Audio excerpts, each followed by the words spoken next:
Евангелле паводле Марка. Адзін кніжнік падышоў да Езуса і спытаўся ў яго: «Якая запаведь першая з усіх?»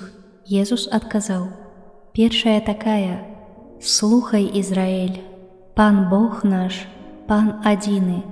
Любі Пана Бога твайго ўсім сэрцам тваім і ўсёй душой тваёй, і ўсім розумам тваім, і ўсёй моцаю тваёй. Другая: любі бліжняга твайго як самога сябе. Няма іншай запаведзі большай за гэтыя». І сказаў яму кніжнік: «Добра, настаўнік, ты праўду сказаў, што ёсць адзін і няма іншага апроч яго. Любіць яго ўсім сэрцам і ўсім розумам і ўсёю моцаю, і любіць бліжняга як самога сябе.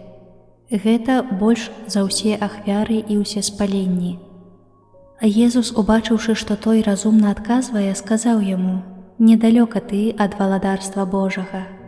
І ніхто ўжо больш не адважваўся пытацца ў яго.